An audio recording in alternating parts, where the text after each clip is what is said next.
ભાજપની બોખલાટ એટલી હદે વધી ગઈ છે કે એમણે વિસાવદરની જનતાનું અપમાન કરવાનું પણ નક્કી કરી લીધું છે.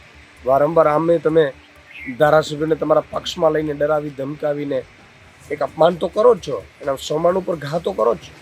પરંતુ ગતરોજ CR પાટીલજી માનનીય ભાજપના પ્રદેશ અધ્યક્ષે એક સભામાં એવું કહ્યું કે વિસાવદરની જનતાએ 2012માં ભૂલ કરી, 17માં ભૂલ કરી, 22માં ભૂલ કરી. એટલે શું કેશુબાપાને વિસાવદરની જનતાએ ચૂંટાવડાવ્યા હતા એ ભૂલ કરી હતી? તમે વારંવાર કેશુબાપાનું અપમાન કરો છો.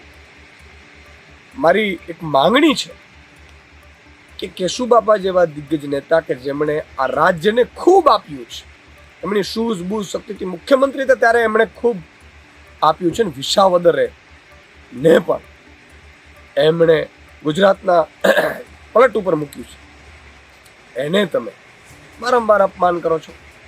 કેશુબાપાની સરકાર ઉથલાવવામાં તમારો બધાનો હાથ જ હતો, કેશુબાપાને પરેશાન કરવામાં તમારો હાથ હતો ભાજપ વાળાઓનો. અને આજે ફરીથી 2012માં કેશુબાપાને શું ચૂંટણી ચૂંટાવડાવી એનો અત્યારે રોષ તમે કાઢો છો કે કેશુબાપાને તમે ચૂંટાવડાવ્યો 2012માં જે તમે ભૂલ કરી. ભાજપના પ્રદેશ અધ્યક્ષ માફી માંગે નહીં તો વિસાવદરની જનતા આવા દિગ્ગજ નેતાઓના અપમાનનો બદલો લેશે. અમે તમને આપીશું પળેપળના સમાચાર. જો તમે અમારા નિર્ભય માર્ગ ન્યૂઝ ચેનલને સબસ્ક્રાઇબ કર્યું નથી તો અત્યારે જ નીચે આપેલા આઇકોન બટન પર ક્લિક કરીને સબસ્ક્રાઇબ કરો અને શેર કરવાનું ભૂલશો નહીં.